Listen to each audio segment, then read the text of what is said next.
the other main transfer portal priority when you're looking at just like sort of order of operations, if you will, is to find sort of that next foundational piece, somebody that is going to be probably your second leading scorer.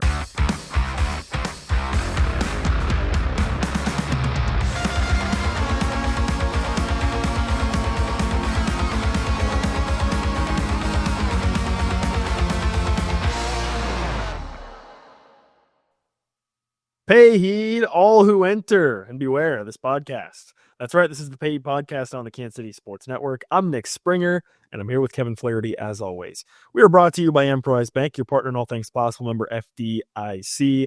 If you have not already, please subscribe, like the channel, drop a comment, whether you're listening on our audio platforms, Apple, Spotify, wherever you get your podcasts. You can leave a 5-star rating and review. And of course, on our YouTube channel at Kansas Jacks KCSN. If you have not subscribed there already, please do so. Leave us a comment, share your thoughts, like the show, join the conversation.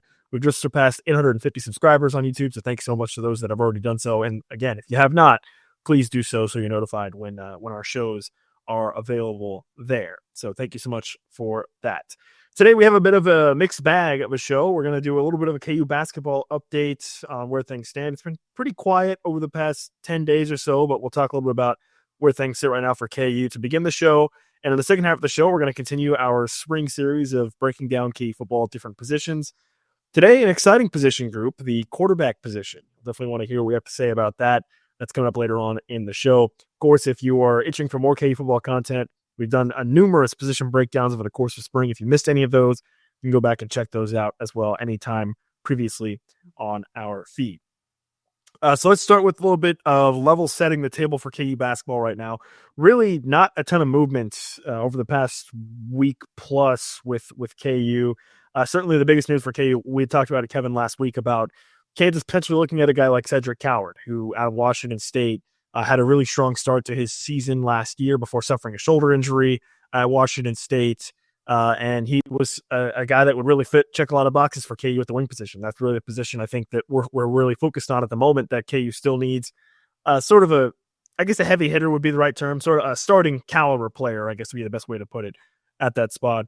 Cedric Coward ends up committing to Duke, so you can cross him off the list. Andrei Stojakovic ends up committing to Illinois out of California. He was another guy that's on the list. And so right now, you start to look around, Kevin, and the transfer portal has been closed for a while. You have players declaring for the NBA draft, but the options for Kansas are starting to dry up a little bit. And that sort of leads me to this idea of, as that continues to happen, I'm thinking the money is going to start going up. Players are going to start looking for more because they know, it's classic supply and demand, right? Yeah, for sure. I mean, if you're sitting out there and you're a certain 3-4 who shall remain nameless, and you've got a dollar figure in mind, all of a sudden you're sitting there and you're saying, well, and especially if you have an agent who's paying attention to the landscape and you're saying, hey, Kansas really needs a 3-4 guy.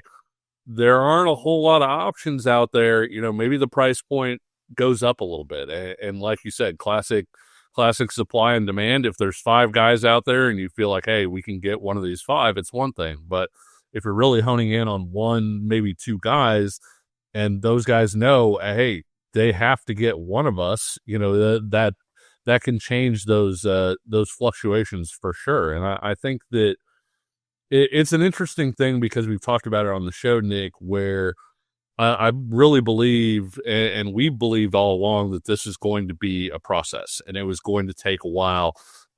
We figured whoever KU wound up getting sort of as that next tent pole, as we've called them, was possibly even going to be somebody who had declared for the NBA draft and was going to go through that process. And so on one hand, you're sitting here like freaking out, right? Because you're like, well, are they going to fill this spot? But on the other hand, this is kind of where we thought it would always go, where there was always going to be somebody who was pretty hotly contested that you were battling for, somebody who had other options, whether that's other schools or the NBA draft, or in some cases both.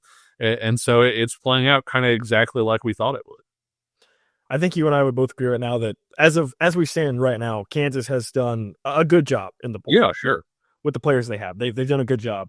But this opportunity to potentially add another starting caliber player could elevate them to have doing a great job in the transfer portal. Yes. So this is a pretty important piece of the puzzle still missing for Kansas. And I think the player that you are not naming would be one Darian Williams out of Texas Tech, who I think KU continues to be in pursuit of, but he's a player that continues to be focused on the NBA draft. So that's something to keep an eye on. By the way, you'll start to see guys, early participants, NBA, they released their own list of 100 plus participants in the NBA draft process, early process.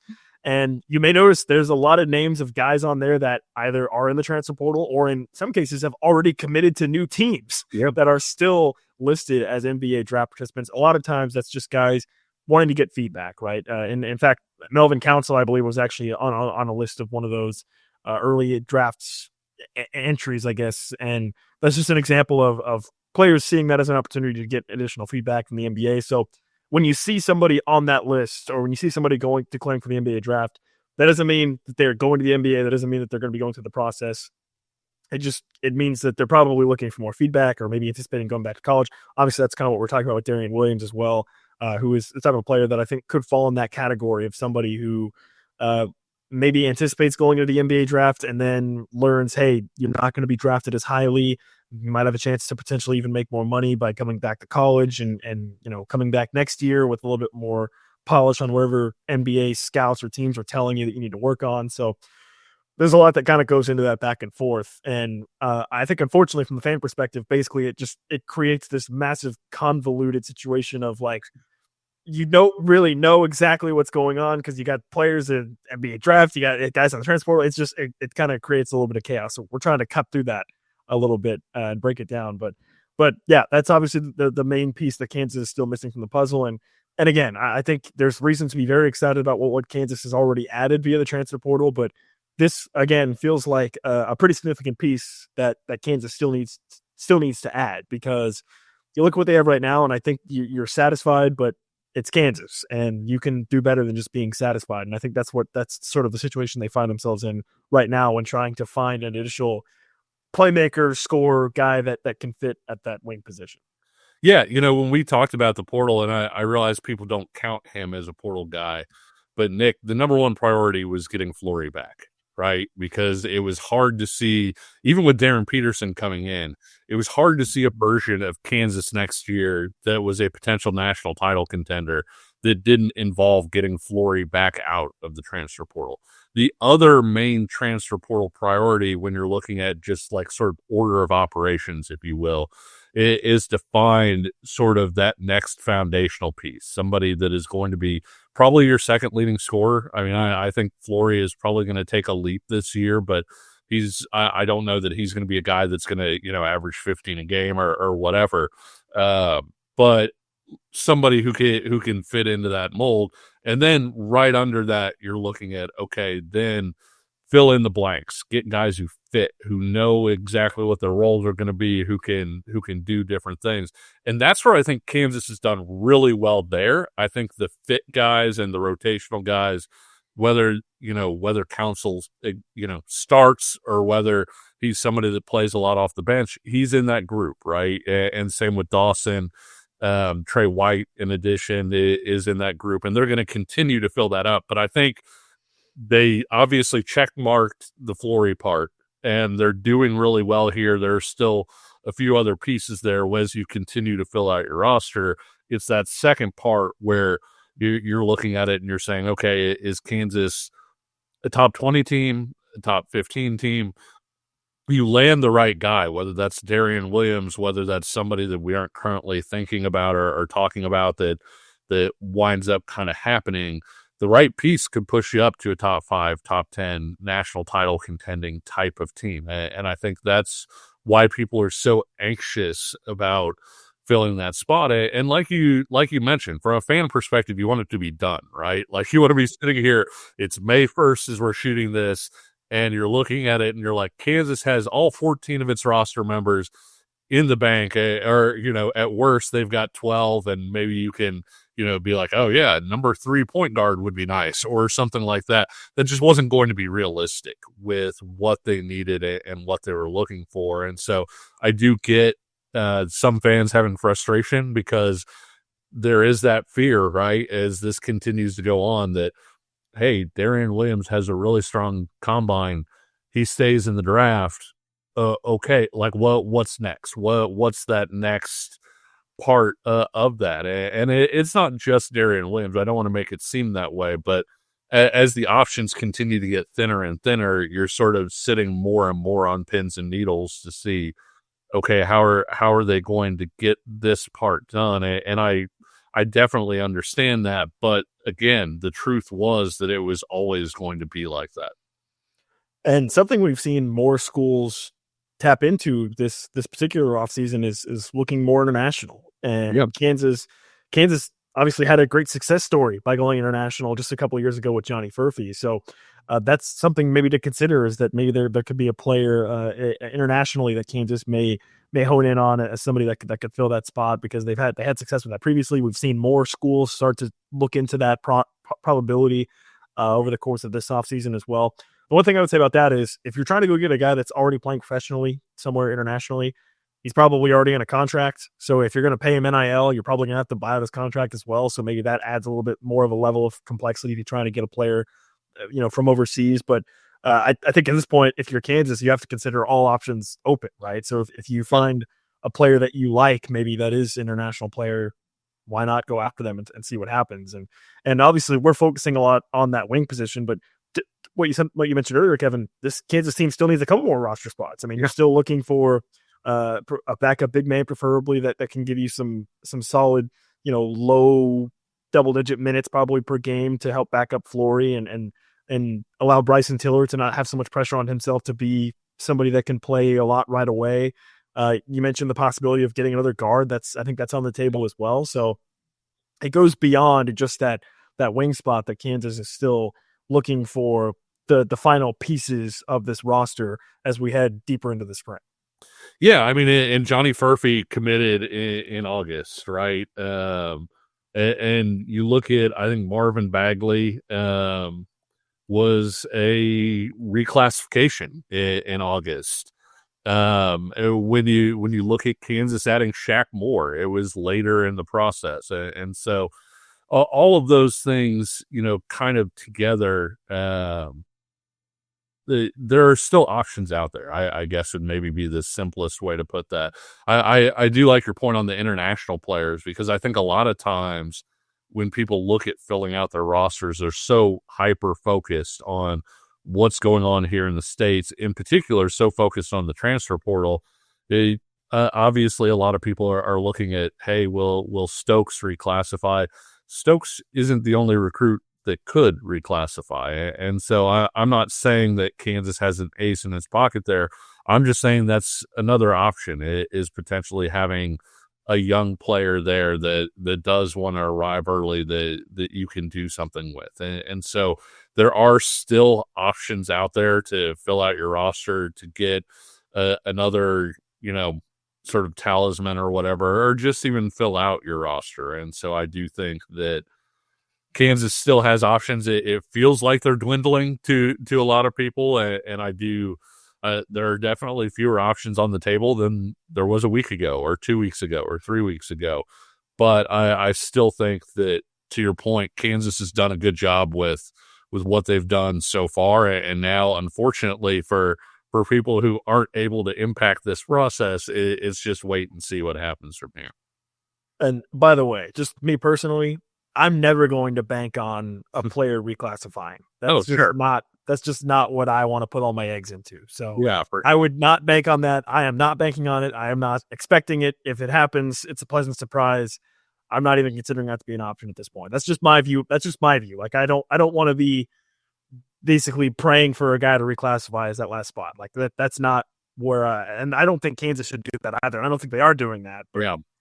That's just my view on it. So, other than that, not really much on the KU basketball front in terms of major updates. I think we kind of hit on a majority of it just then as to where things stand. Again, it's probably going to be a bit more of a strung out process, especially as the targets that KU is looking at are guys that are going to be looking at the NBA draft process, which is going to be a bit more of a slower process. So, my biggest advice would be patience, and I know that's difficult to have in this day and age, especially when sometimes you see other programs or schools still getting players. Yeah. Patience is a virtue. Diggy Coit late too, right? Last summer, I think both Shaq and Diggy Coit were summer editions. So there's still going to be guys that are out there a little bit later. It's not fun to have to wait for everybody, but it just is what it is at this point.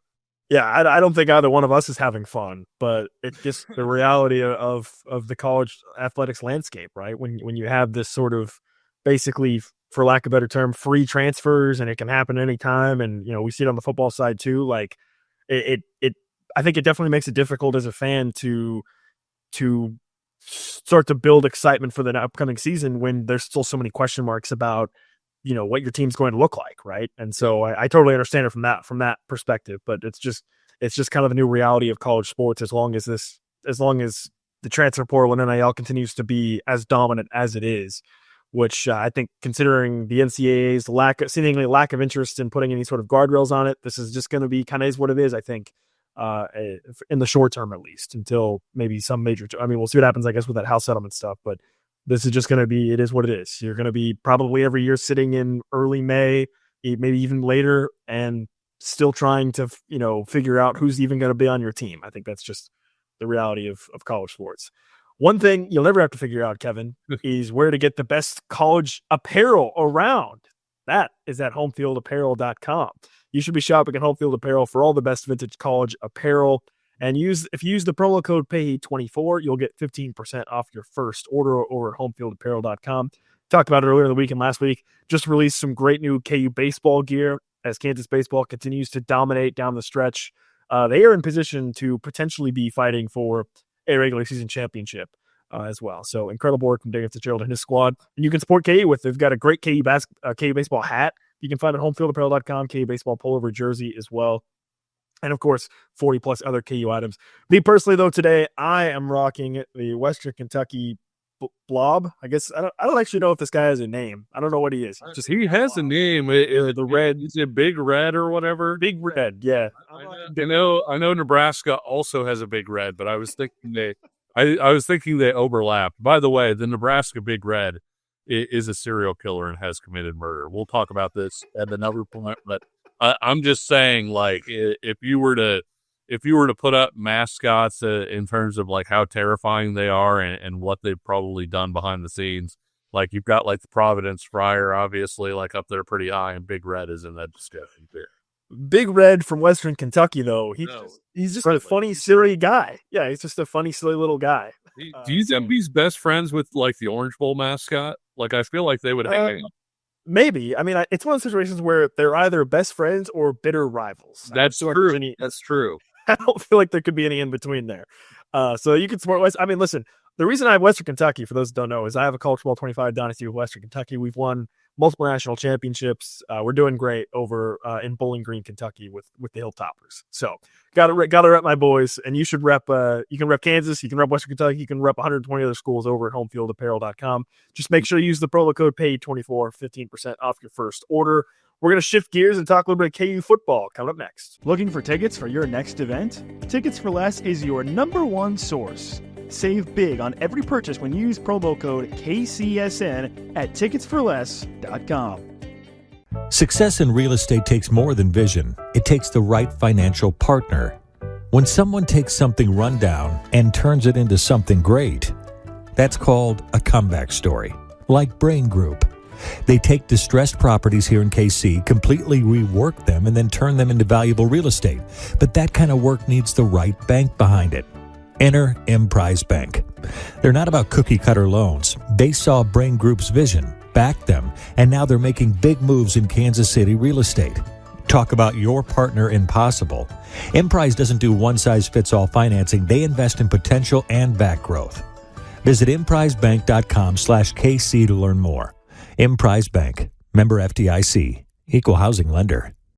Are you ready to win some real cash during the basketball playoffs? Well, check out Pick 6 from DraftKings. When it comes to basketball payouts, DraftKings Pick 6 posterizes the competition, and yeah, that includes Prize Picks. Hit all of your picks and score higher minimum payouts on Pick 6, plus even more cash if you outscore the competition. Pick 6 is available in most states, including Missouri, California, Texas, Georgia, and more. New players get 50 in Pick 6 credits instantly on just a $5 entry. Here's what you got to do. Download the DraftKings Pick 6 app now and use code KCSN. That's code KCSN for new customers to play $5. Get $50 in Pick 6 credits. Better payouts, bigger wins, only with Pick 6 from DraftKings. The crown is yours. Gambling problem? Call 1-800-GAMBLER. Help is available for problem gambling. Call 888-789-7777 or visit ccpg.org in Connecticut. Must be 18 plus. Age and eligibility restrictions vary by jurisdiction. Pick 6 not available everywhere, including New York and Ontario. Void where prohibited. 1 per new customer. Bonus awarded as non-withdrawable Pick 6 credits that expire in 14 days. Limited time offers. See terms at pick6.draftkings.com/promos. This is the Payee Podcast on the Kansas City Sports Network. I'm Nick Springer, along with Kevin Flaherty. Of course, we're brought to you by Emprise Bank, your partner in all things possible, member FDIC. Hopefully, Home Field Apparel, Kevin, didn't mind us talking about murder during Humble there. Well, they have Nebraska gear, but I don't think typically they have big red Nebraska gear. If they do, I apologize for that. So Yeah. I think So if you're watching this episode, though, the breaking news headline is that Nick Springer is not having fun right now. Oh, I'm having a great time, actually. Well, you said you weren't having fun with this era of the transfer portal. Oh, true. Yeah, no, I always have a great time recording with you. I thought you were talking about... No, yeah. When it comes to the state of college athletics, correct. I'm not having fun. I don't enjoy it. It's not very fun. You know, I think... how do I say this? I mean... To me, part of the fun of college sports is it's the pageantry. It's the getting into the team. It's, you know, obviously, if you're listening to the show, you probably have some sort of connection to KU specifically. Either maybe you went to KU or you know somebody went to KU or, you know, whatever it may be. Because as Kevin and I, both of us had that connection being Jayhawks ourselves. But I just feel like with this era, you lose some of that. And so that's what I don't like about it. But I don't want to turn this into just a soapbox railing against the state of college athletics. We have quarterbacks to talk about, right? Correct. Yes, we are going to continue our K football position breakdown series for the second half of this show by talking about the most important position on the field, and that's quarterbacks. And I know, Kevin, you maybe think that the trenches are most important. I didn't know if you were going to throw me a bone and be like the most important people on the football field, the defensive tackles. You know, so I was to see where you were going with that. Now, the most important position, the quarterback position. And this has been a position that, due to injuries, has been a pretty volatile position for Kansas over the past handful of years. Then, obviously, last season, you get a full healthy season of Jalen Daniels, although it felt like it took him a little bit of time to get to the level that we expected him to be at, due to, you know, rust or whatever it may have been, just not being able to really get warmed up into the start of the season. Jalen Daniels is dealing with another injury to start during spring camp, but it was much more minor. Had a minor knee procedure that happened earlier in spring football, so that prevented us from having a chance to really see him do a whole lot on the field, and also prevented us from having a chance to really talk to him as well. But he's I think in a much better position than he was maybe at this time last season in terms of injury situation. So just sort of the 9,000-foot view of the room. You have Jalen Daniels, who we'll talk more about, I'm sure. And then you've got a very interesting, what I kind of get the sense of, an ongoing battle for that second quarterback spot as the backup QB between Cole Ballard and Isaiah Marshall. And then you've got a promising young freshman that I know you're very excited about, Kevin, that we may talk about a little bit more as well later on in the show. But let's start with Jalen Daniels. Jalen Daniels, obviously the headline. I think I've said it earlier in the spring, but, you know, it's great what KU has done on the transfer portal. I think they've done a fantastic job, you know, at the wide receiver position. They've even added some guys on the offensive line. You know, they have Daniel Highshaw back on offense. You look at the defense, the defensive line, maybe the strength of the team, especially on the interior. They brought in some very promising transfers at the linebacker position. The secondary is young and exciting, right? Like, there's a lot of things to be excited about. But at the end of the day, every time I think about where this Kansas football team is potentially going to be when we get to November, it still comes back to one man, Jalen Daniels. Jalen Daniels is going to be the player that is going to determine where this team goes in 2025. And I think even more so, the pressure is on him this season specifically because of the fact that you lost all your starting receivers. You don't longer have Devin Neal. You lost some players on your defense as well. But when you look at the offensive side of the ball specifically, you lost your receivers, you lost Devin Neal. Like, even more so now than at any point previously in Jalen Daniels' career, the offense is on his shoulders. Yeah, and it's interesting because I think he's being slept on from a national perspective and maybe even a conference-wide perspective because of the rough start that he had a year ago. Nick, this is a guy that heading into last year, a lot of people were talking about as one of the top couple quarterbacks in the Big 12. And obviously, I think in 22, he was a second-team All-Big 12 guy. And so, preseason conference player of the year heading into 2023. Yeah, exactly. And so because of the rough start last year, and it's interesting. I don't know if people just didn't sort of follow the fact that, hey, he got a lot better over the course of the season, and they just said, the year wasn't what we thought he would be. But you see people picking their lists of, hey, these are the best quarterbacks in college football. These are the best quarterbacks in the Big 12, and Jalen Daniels is nowhere to be found. Well, Nick, last year, 6 of his I think his top 6 games, according to ESPN's total QBR, which takes a few different things into account. It takes into account even things like sacks, like how well are you getting rid of the ball, things like that. It takes into account your rushing impact as well. So it's not perfect, but it's a little bit more of a catch-all metric than like passer rating or whatever. According to ESPN's total QBR, Jalen Daniels' top 6 games last year came in the last 7 games of the season. So he was a guy, and 4 of those 6 games were 80 plus in total QBR, which is really strong. 3 were 90 plus. And so when you look at that aspect of it, this is a guy that closed out the year. The Baylor game wasn't perfect. Kansas obviously got into some bad situations, in that game, and it didn't go their way anyway. I think they just kind of ran out of gas. But for the 6 games sort of prior to that, Jalen Daniels was playing at the level that people wanted him to play at. And I think that when you look at that part of it, I really do think that part of Kansas's struggles early last year were related to Jalen Daniels' struggles. And I said it at the time when Kansas was going through, a lot of it felt like rust. When you looked at, hey, he's missing on this throw, the timing is just off on this. It's, this part isn't working.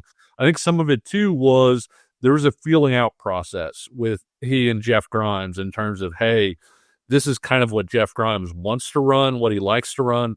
These are the things that Jalen Daniels is good at. And I think that over the course of the year, those things sort of started to mesh more. And Jeff Grimes, to his credit, and I know a lot of people don't want to give him credit, I do think that he adapted over the course of the season, and that was part of Kansas's success late.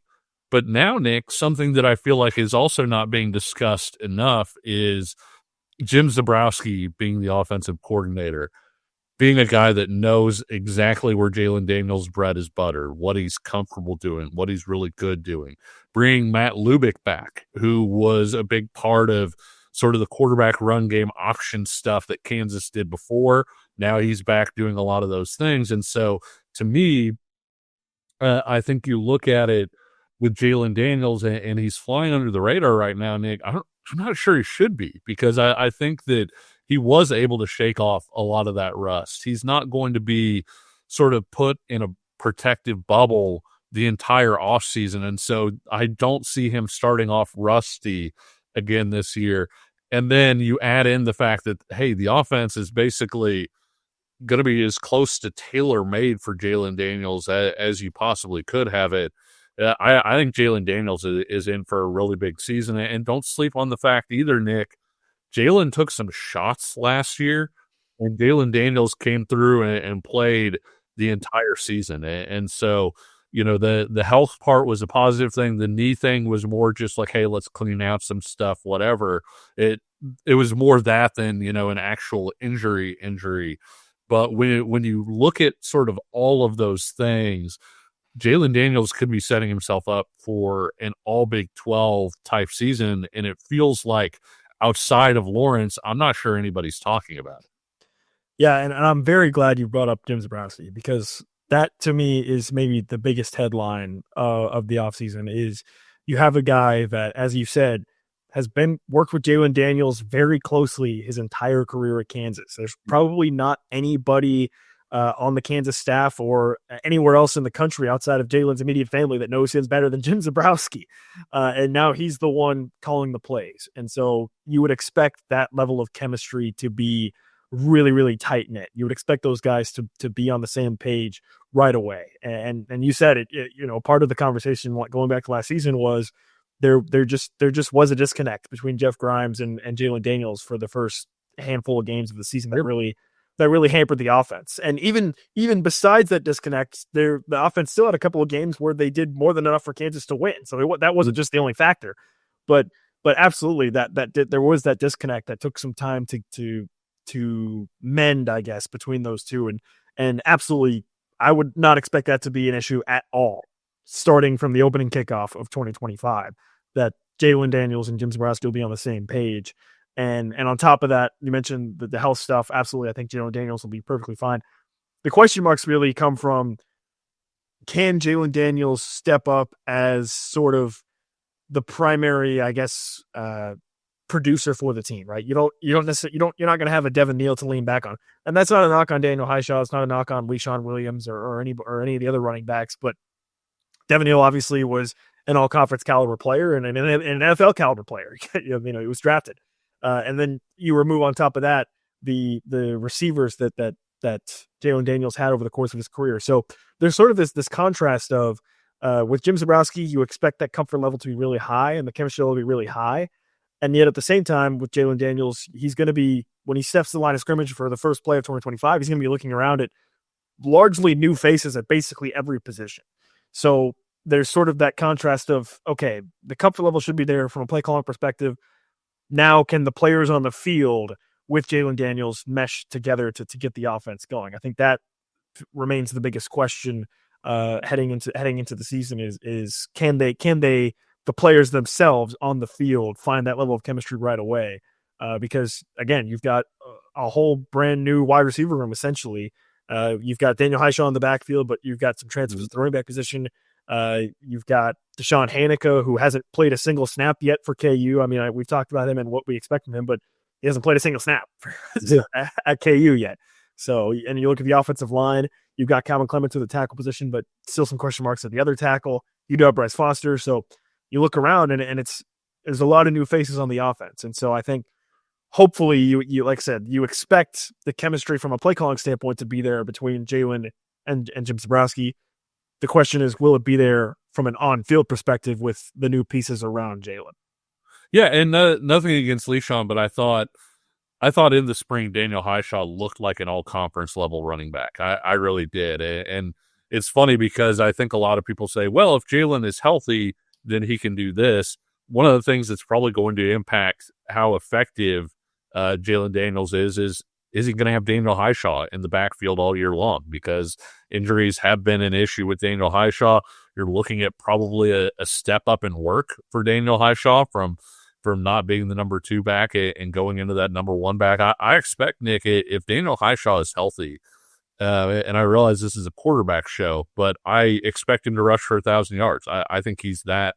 Yeah, I think he looked like that level of talent in the spring from what we were able to see. And so if he's healthy and has a full season, that's only going to impact Jalen Daniels' effectiveness that much more. Obviously, we've talked a bunch about Jalen, but I'm curious as to your thoughts on that race for number 2, because it's not just, this year, for this season, it's the number 2 guy. But the other thing, Nick, is it's almost kind of a preview for, hey, who's going to take over after Jalen Daniels is left. And obviously that's going to be an open competition. But at the same time, I really did think that Cole Ballard had a pretty strong spring. Yeah, Cole Ballard I think he is the fly in the ointment sometimes for the vision of what KU fans maybe want the quarterback room to look like. Isaiah Marshall obviously gets all the attention, right? He was a rising recruit, won the state title in Michigan, defeated the number one player of the class to do so in his final year in high school. And the hype was there. The hype was real for him. And he is an incredible athlete. He's an excellent runner. I know you can speak to that, Kevin, with the speed that he's displayed. And he can do a lot of really special things on the football field. But like you said, Cole Ballard is just that guy that no matter how much you want to count him out, no matter how many times you want to just write him off, no matter how many times you want to say, whatever, he's just there. He just is there. He keeps showing up. He's an ultra competitor, and he is somebody that is not going to just cede the backup job or even the starting job in the future to anybody else. So he's going to fight for it, I think, as much as anybody else. And that's exactly what you want. And I think to sort of add on to what you said, I think if you snapped your fingers and took Jalen Daniels out this team, Cole Ballard would be your starting quarterback today. Yeah. Now, obviously that could change. Isaiah Marshall has the opportunity certainly in front of him to continue to grow and to get better. And I think from a ceiling standpoint, certainly it's higher than Cole Ballard. But think about the journey of Cole Ballard for a second here. Yeah. He's a walk-on as a freshman. He gets thrown into a game against Texas Tech, and a game that maybe KU should have won. If you remember, they leads down a couple drives. Kansas gets stopped inside the 10 against Texas Tech a couple times in that game. Then he makes his first start in the Sunflower Showdown in Lawrence in another game where Kansas should have won. And he ends up making an interception or having kind of a bad throw late in the game. But the point being is that he played well enough for Kansas to win the game. Absolutely. I don't think there's any question about that.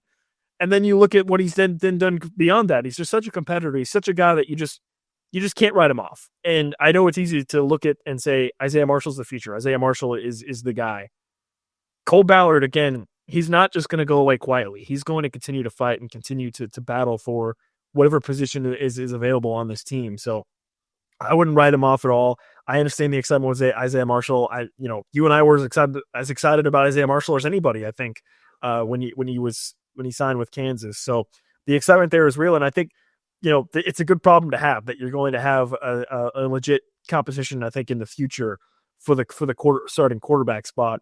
And then briefly, let's get into a guy that I know you are very excited about. It's true freshman David McCollum from Oklahoma, joined the team for spring ball. He looks like a guy that I think Kansas fans could be really excited about in 2 or 3 years down the line. Yeah, he was a guy that I loved as a recruit. Thought and mentioned several times I thought he should have been a 4-star recruit because he tested at I think it was an Elite 11 regional camp that he went to.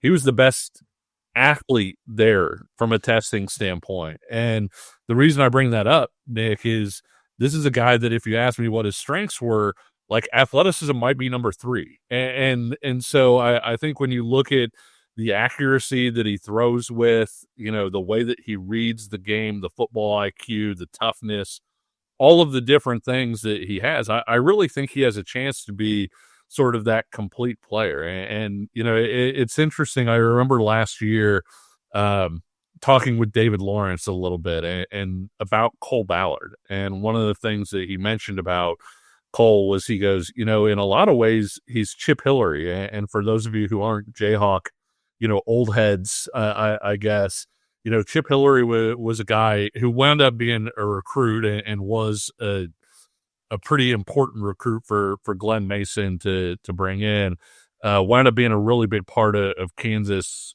sort of surging under Glenn Mason and turning that program around. Ball didn't always look the best coming out of his hand, but he was a leader. He was tough. He knew what he was doing. He was a competitor. And you can see a lot of that with Cole Ballard. And then Zeke Marshall is a guy that probably isn't going to look as good at practice as he is in a game. And you mentioned the running ability.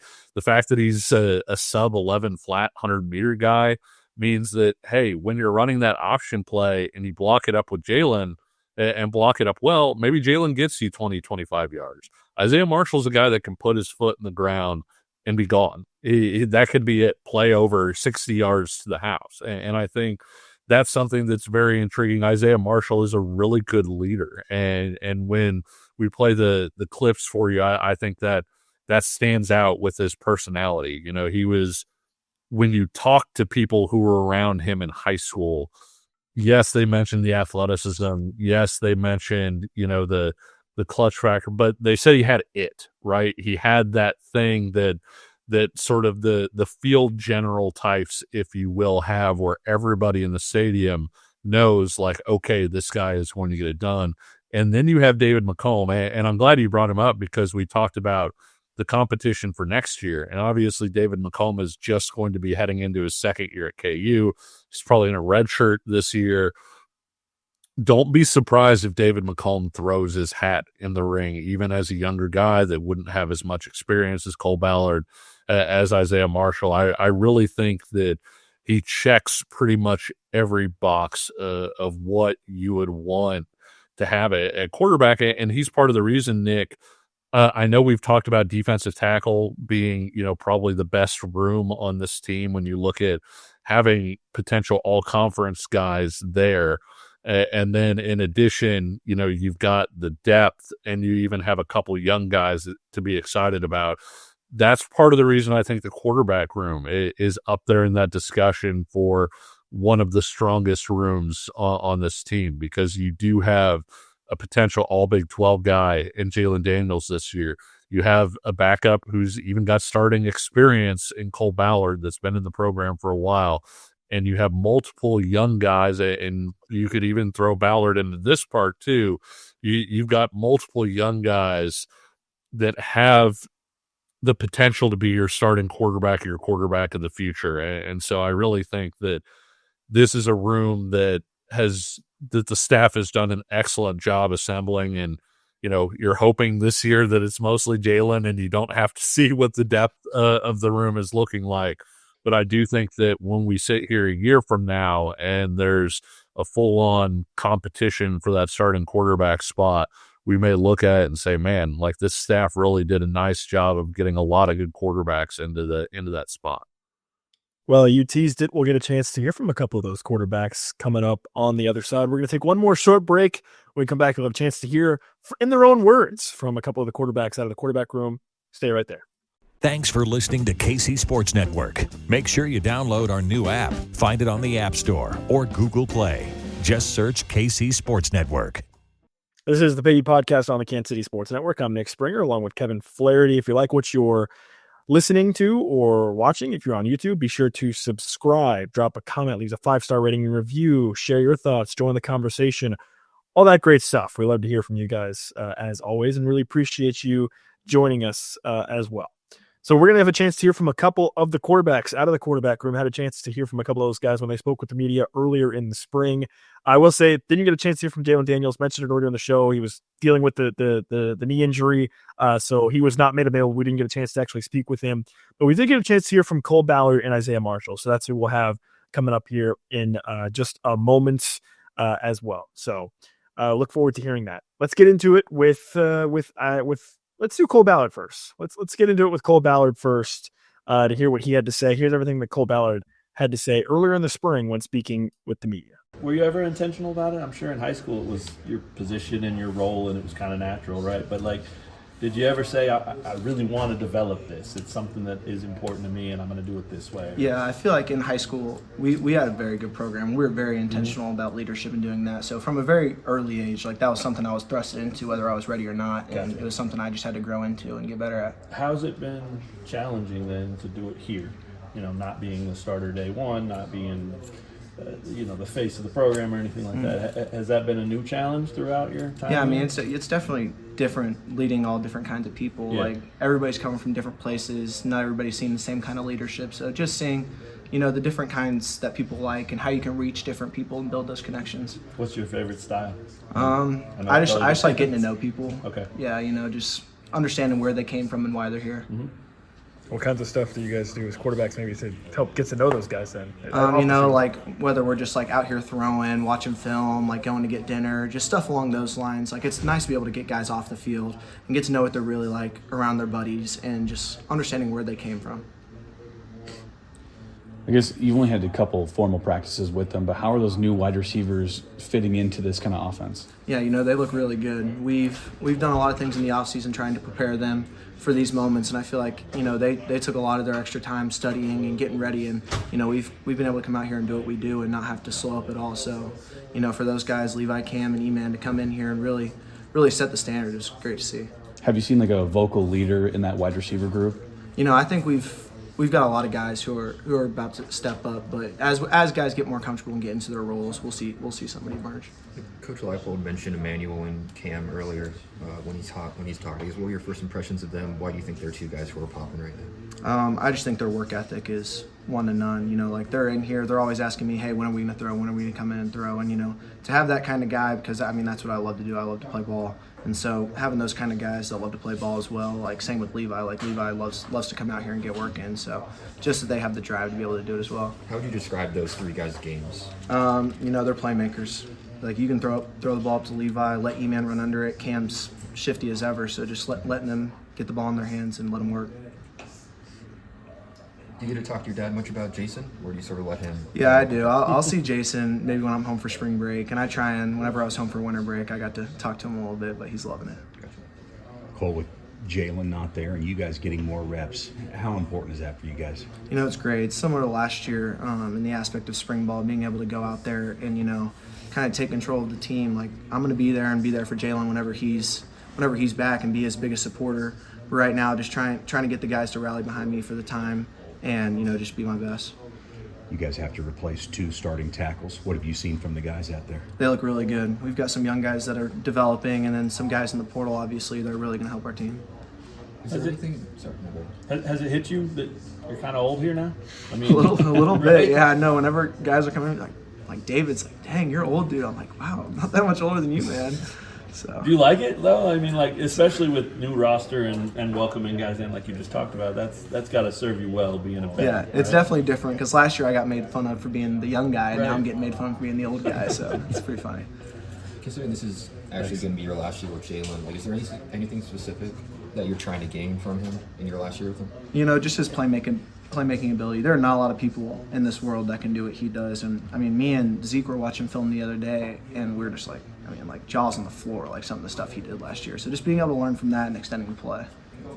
Has it hit you at all that you could be the guy leading the room next year, and so you got to take advantage as much time as Yeah, we're just taking it day by day, trying to make the team better for this year. I'm not too worried about next year. That'll play out the way it's supposed to play out. Coach Sleeve has talked about you growing as a leadership figure just in the team generally. How have you been able to do that? I know you're saying that you're old, but you're still a couple years in the program. So how do you feel like you've grown as a I feel like we've been very intentional about getting to know people and building those connections. But Sleeve does a great job of pushing you to get out of your comfort zone, and we do so many different things for leadership and learning about it that it makes it a lot easier as it comes by.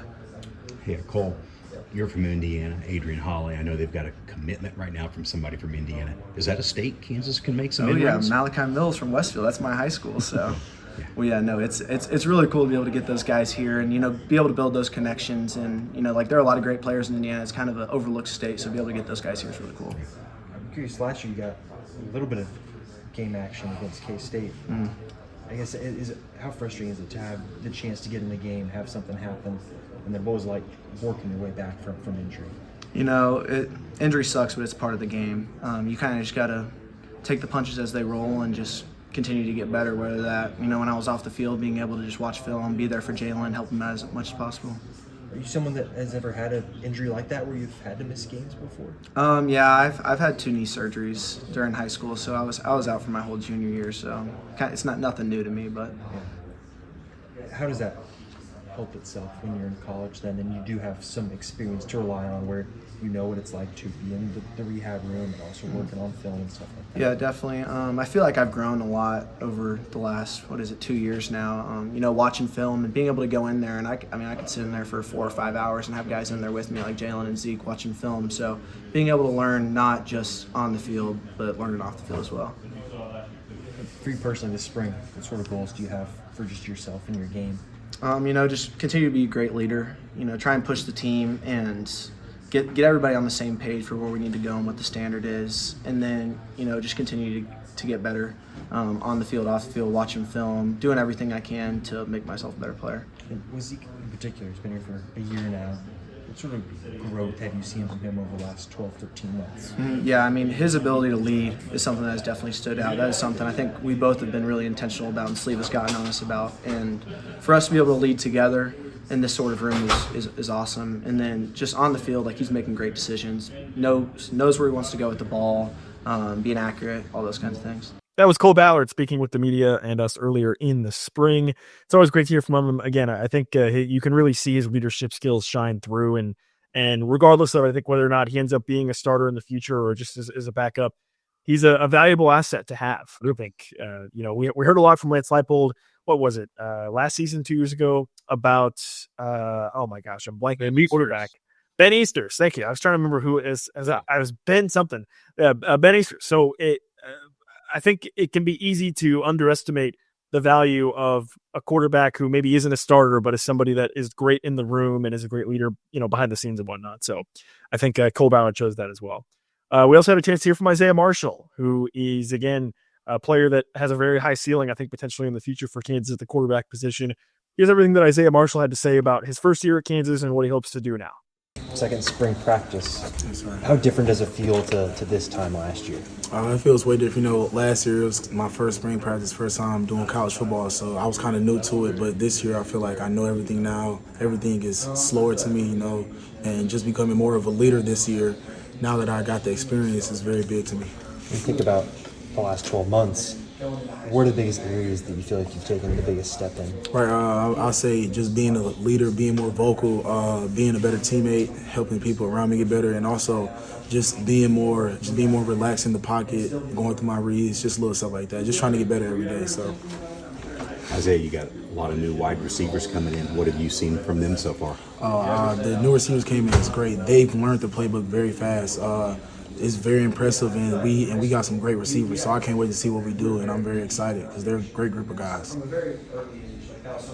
During the season, what's it like as a quarterback, and how much are you able to kind of learn throughout the course of the year, even if you're not necessarily taking those game reps? Yeah, it's big to get mental reps in, so just learning from, what JD's doing, what everybody else is doing is big, and just being a part of that, you get to feel how it is to play college football, which is great. So you just learn and you just get better. What have you seen from David McComb? David, he's great. He learns very fast, too. He's a very smart kid. He's very poised, and he knows how to throw the ball very good. And he knows how to just make plays. He's a good player. What was it like going through the spring last year? With Jalen not being there, you being a true freshman, how did that experience help you out? I think it helped me out a lot because, JD not being there, I had to get a lot of reps in. So just being there my first time, I had to study extra, learn the playbook more. And, it was a lot of good stuff that happened, and I learned from a lot of stuff that last year that I can pick up this year. So kind of jumped right from high school football into the spring, because your guys' season went so long with the state title and everything. Yes, sir. What was the conditioning curve like in terms of not really having that so rest? soon the season ended in high school, had a couple months before I came down here, so I still worked out, and I got down here early, and when I came down here early, I was ready. I was still conditioned. I still worked out when I was home, so I was ready. When you talked to Coach Z after the season, what were some of the things he was talking to you about, the next steps for you to take as you're a redshirt freshman now? Right, just to become a better leader, of course, and just to take the next step and just every day get better and just work on the little stuff, techniques, just little stuff like that, and, just get better every day. You talked a little about you liking to push yourself in practice in certain moments, right? Yeah. Challenging yourself for different throws. What's the process like of challenging yourself, but then trying to also figure out the line you can run? Right now, I think it's great knowing that Coach Z wants to challenge me to make different throws. That means he believes in me to make the throws and do stuff like that. So just going through that is great, and I believe in myself too. So I know I can do it, and I push myself a lot. I imagine it's good. Just goals for yourself this spring. What are some of the goals you've kind of set for yourself over the next couple weeks? Just be a great leader. Help everybody else around me. Make sure they know what's going on. And just being more poised in the pocket, being more relaxed, make better reads, no mistakes, just limit my mistakes, and yeah. What's your relationship like with Cole? Oh, my relationship with Cole is great. Cole's he's like my best friend out here. So, and Cole is a great guy. So I always talk to Cole. I talk to Cole on the field, off the field, outside the facility, and Cole is a great teammate. He's a great person, great leader, and I learned a lot from Cole because he's a great leader. So just seeing Cole lead and seeing Cole be vocal, that helped me a lot.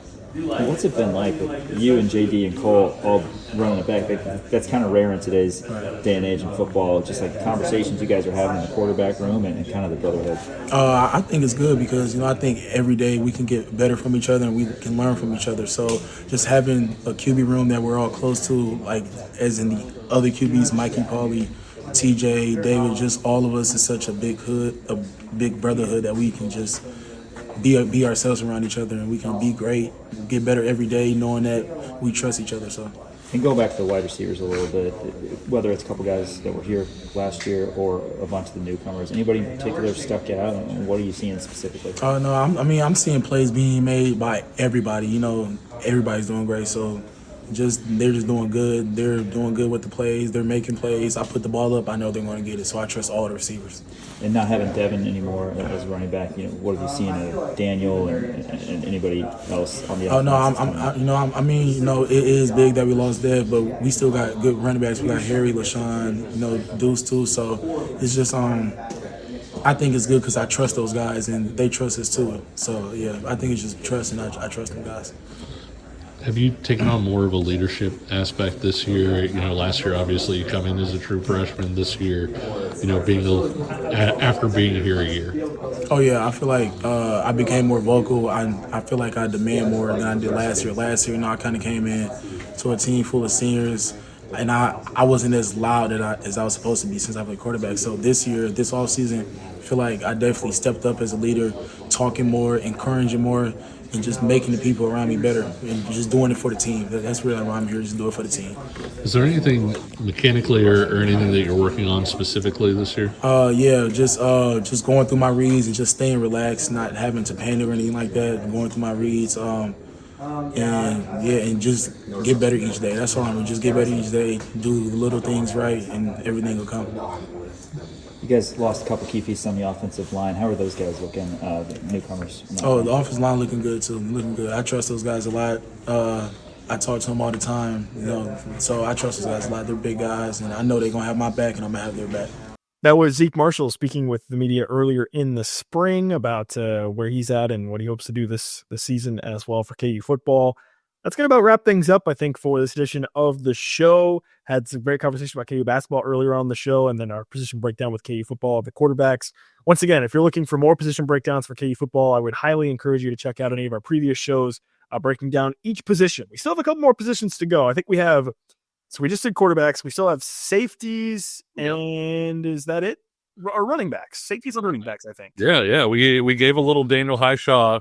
We did a tease in the one, but we still have to go through the running backs together. We did, yeah. So safeties and running backs, I think, are the only two positions we have left to talk about coming out of spring. So if you're thinking, oh my gosh, what is KU's linebacker room going to look like? We got you covered. If you're thinking, what about the defensive line, defensive ends? We got you covered. Thinking, oh my gosh, is Emmanuel Henderson the second coming of Jesus? We got you covered. You can check out that as well at the wide receiver position. So be sure to, if you're looking for more KU football content, check out all those previous shows as always. And of course, we're going to be talking plenty more KU basketball as they continue to navigate through the spring and try to finish building their roster. We'll talk more KU football as well with our position breakdowns and plenty more also as they head into the summer as well. Really appreciate, as always, you tuning in for the show. And again, if you have not already, please subscribe to the show either on Apple, Spotify, wherever you get your podcasts, and on our YouTube channel at Kansas Jacks KCSN. Really appreciate you for doing that. Turn on those notification bells so you know when our newest shows drop. And until next time, he's Kevin Flaherty. I'm Nick Springer. We'll talk to you again soon. See ya.